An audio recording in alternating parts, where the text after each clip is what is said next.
क्या 2026 की exit poll वाकई में पश्चिम बंगाल की नब्ज को पढ़ रही है, या फिर टीवी की स्क्रीन पे ये चमकता हुआ ऐसा कागजी शोर है जो 4 मई को नतीजों के साथ ढह जाएगा?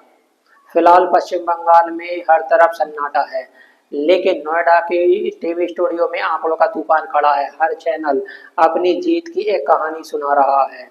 कई टीवी चैनलों ने ममता बनर्जी की वापसी को तय बता दिया है, तो कई टीवी चैनल ने बताया कि इस बार ममता के साथ खेला हो गया और पश्चिम बंगाल में बीजेपी का कमल खिल जाएगा। लेकिन एक सच ये भी है कि 2021 में इन्हें तमाम टीवी चैनलों के सर्वे आईना देख चुके थे, जब लगभग सारे सर्वे गलत साबित हुए थे। इस बार भी कुछ तस्वीरें ऐसी ही हो सकती है, दावे बड़े हैं, आंकड़े सत्य जो पर्दे के पीछे है। और जनता के मन में ये सवाल नहीं है कि बंगाल जीतेगा, सवाल ये भी है कि एग्जिट पोल पे क्या भरोसा करना चाहिए, या फिर उस पे भी कोई एजेंडा नैरेटिव है। क्योंकि बंगाल में चुनाव के डेटा से कुछ दिल से ज़्यादा होते हैं, क्योंकि बंगाल में अस्मिता, गुस्सा, भरोसा, चुप्पी लिखकर कई बार फैसला करते हैं जो शायद ग्राफ नहीं पकड़ पाता है। और इस बार बंगाल का चुनाव ऐसा ही था। एक तरफ ममता बनर्जी की पार्टी पे भ्रष्टाचार का आरोप लगा था, सुरक्षा को लेकर बहुत से सवाल खड़े हुए थे, बेरोजगारी को लेकर नाराजगी की लहर थी। दूसरी तरफ ममता की कई योजनाएं और उनका माँ माटी मनुष्य के चलते जमीन जुड़ाव की पकड़ इन सब के बीच खड़ा था। और इन सारी चीजों के बीच में वो महिला वोटर, जो प्रवासी मजदूर, वो साइलेंट वोटर जो आखिर में खेल पलट सकता है, उसका रुझान किधर रहा, वो सब कुछ तय कर रहा था। और इसीलिए हमको लगा कि जब सारे एग्जिट पोल निकल आए और कुछ एग्जिट पोल वालों ने कहा कि अब एग्जिट पोल डेविड नहीं करें, तो आइए हम आप और अन्य कई फर्दों को खोलते हैं जिन्हें हेडलाइंस दम देती है। इस वीडियो में समझते हैं कि पश्चिम बंगाल में कौन जीत रहा है। पोल के पापा के रिजल्ट, मतलब कि दूसरा, ममता बनर्जी हारती है तो राष्ट्रीय स्तर पर विपक्ष की राजनीति कितनी कमजोर हो सकती है। अगर दीदी जीत जाती है तो राहुल गांधी के सामने वो कैसे एक नई मुसीबत पैदा कर सकती है। बीजेपी के लिए श्यामा प्रसाद मुखर्जी के एक चुनाव क्या केवल एक चुनावी जीत हो सकती है, या वैचारिक जीत का अंतिम मोर्चा है। संदेश खाली, मंत्रियों के पास नोटों की गड्डियां, सुरक्षा को लेकर सवाल, इनका क्या असर रहा। क्या महिला वोटर ने सुरक्षा के नाम पे वोट दिया? जो ममता दीदी ने स्कीम निकाली है पैसा देने की, उसके नाम पे गया। क्या सीए और बंगाल की स्मिता जैसे मुद्दों ने वाकई बंगाल में वोटर को दो मुद्दों में बांट दिया? बहुत सारे एंगल है और आज इस तमाम एंगल को लेकर इमोशनल और राजनीतिक खेल के गहराई को हम समझेंगे। एग्जिट पोल की बात करते हैं तो पश्चिम बंगाल की 294 सीटों के लिए एग्जिट पोल जो आए हैं किसी सस्पेंस फिल्म से कम नहीं है। मतलब कि जहां पे कुछ एजेंसी ने बीजेपी को पहली बार ऐतिहासिक जीत की तरफ बढ़ता दिखाया, कुछ ऐसी है जो तृणमूल कांग्रेस और ममता बनर्जी के वर्चस्व पे भरोसा करती है। अगर अलग अलग रिकॉर्ड करते हैं तो मैट्रेंजी ने बीजेपी को 141 से 146 सीटें दिखाई है, टीएमसी को 125 से 140 सीटें दिखाई है। चाणक्य, मतलब कि उन्होंने बीजेपी को 150 से 160 सीटें दिखाई है, टीएमसी को 130 से 140, यानी कि उनके हिसाब से सरकार जो बीजेपी की आ रही। दावों का सबसे आक्रामक दौर जो प्रजा पोल के साथ शुरू हुआ है, उन्होंने बीजेपी की सीटों को 178 208 तक दे दिया है, यानी अब की बार बीजेपी बंगाल में 200 पार। मतलब ये कह सकते हो आपके वहीं पी मार्क ने 100 150 175 है, 118 से 138 के में रखा है। पोल डायरी के आंकड़े जो भी बीजेपी सरकार बना रहे 142 से 171, और टीएमसी के लिए 99 सीट से 127 है। मतलब कि ये कह सकते हैं ऐसा नहीं है कि सारी एजेंसियां जो बीजेपी की ही सरकार बना रही, कई दूसरी एजेंसियां जो है वो ममता बनर्जी पे भरोसा जता रही है। जैसे कि पीपल पल्स ने टीएमसी को 170 से 187 सीट दी है, प्रचंड बहुमत जो उनके आने का है। बीजेपी उनके हिसाब से 95 से 110 आएगी।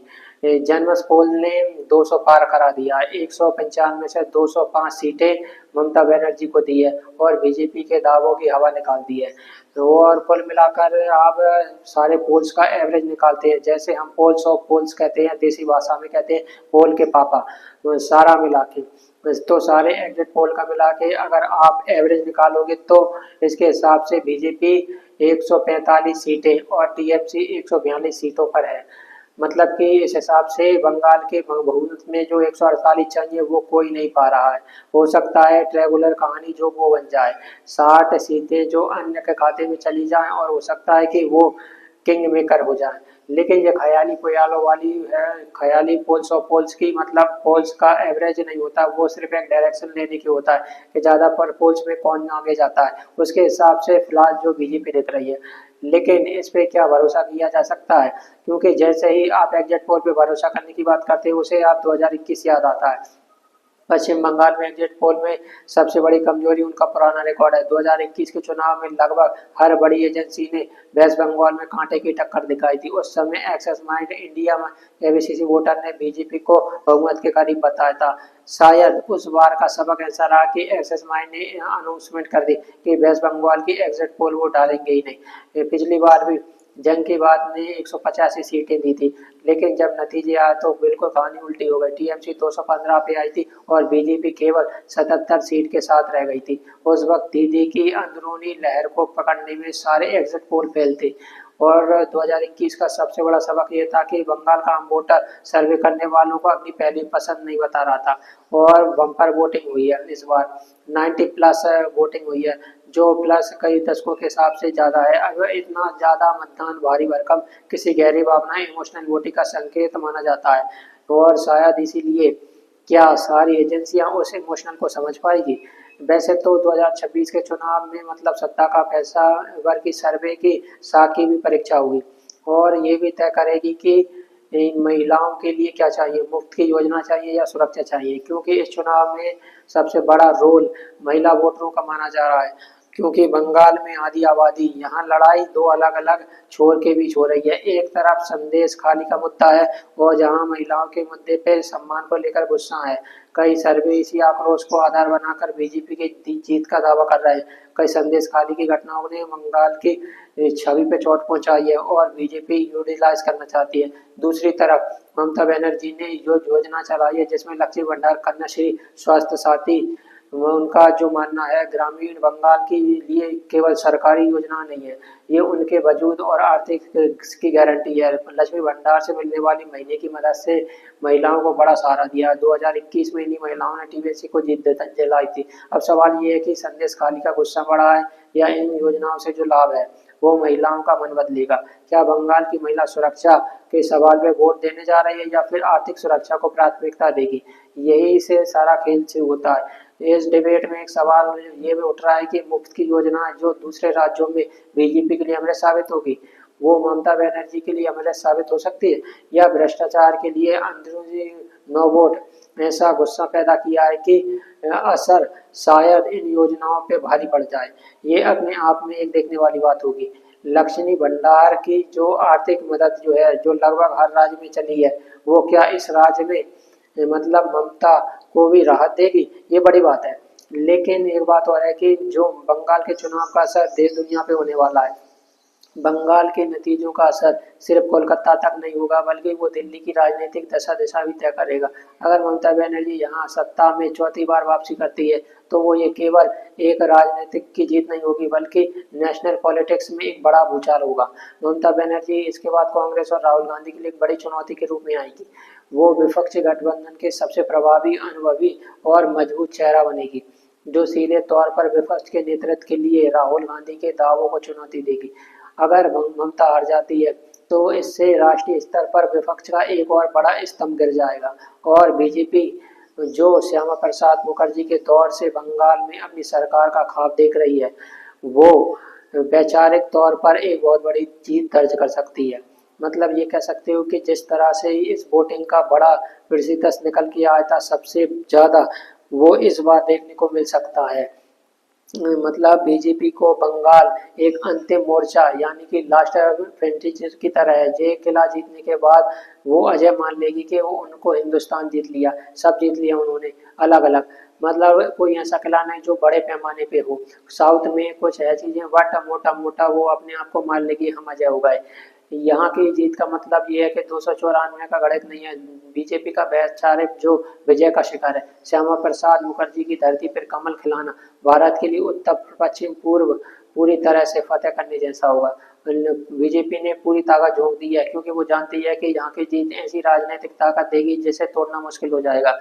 राहुल गांधी ने चुनाव के आखिरी समय में टीएमसी पे सीधा निशाना साधा था।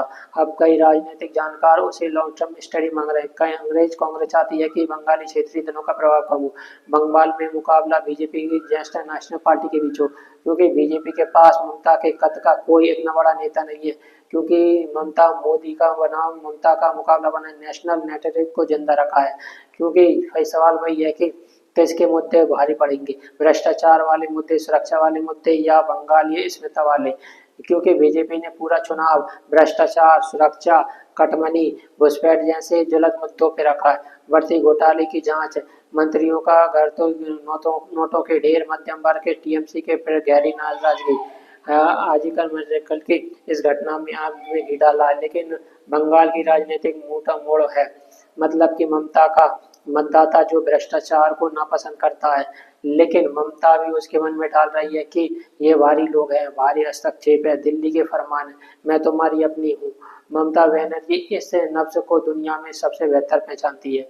उन्होंने हर बार की तरह बंगाल के चुनाव को बंगाल की बेटी वर्सेस बाहरी ताकत का युद्ध बताया है। बंगाली अस्मिता, भाषा, संस्कृति के गौरव अक्सर किसी भी घोटाले और प्रशासनिक चूक से ऊपर चले जाते हैं। कम से कम इतिहास ये कहता है। हालांकि ममता 3 बार जीत चुकी है, इस बार क्या एंटी इनकम्बेंसी भी होगी? मतलब कि ये कह सकते हो सीए के मुद्दे पे, जहाँ पे बीजेपी के ध्रुवीकरण को ममता ने पहचानी के हमला के रूप में पेश किया। दीदी ने बड़ी चतुराई से दिल्ली के नेताओं को दौरे को बंगाल की संस्कृति और परंपराओं के हमले की तरह प्रेजेंट किया, जिसके चलते मनोज तिवारी और कई मच्छी खाना पड़ा। मतलब ये कह सकते हो। अब एक देखना ये है कि भ्रष्टाचार के आरोप के बाद जब कुछ सर्वे टीएमसी को भी 200 प्लस सीट दे रहे हैं, तो मतलब ये कह सकते हो आप कि जिस तरह से 200 प्लस सीट दे रहे हैं, क्या उसका उल्टा हो सकता है? जो एग्जिट पोल बता रहे हैं उसके हिसाब से अब देखा जाए तो इस बार भ्रष्टाचार का कड़वा सच अस्मिता के मीठे एहसास को निगल जाएगा, या बंगाल के गौरव फिर एक बार भ्रष्टाचार को दाग को धो देगा। ये हालांकि झोल जो एग्जिट पोल में तो है, ये एक बड़ा क्लियर है, क्योंकि एग्जिट पोल में अक्सर देखा गया है कि सैंपलिंग संकुचित तरीका है। शहरों के बड़े और विकसित इलाकों में खड़े होकर सैंपल लिया जाता है।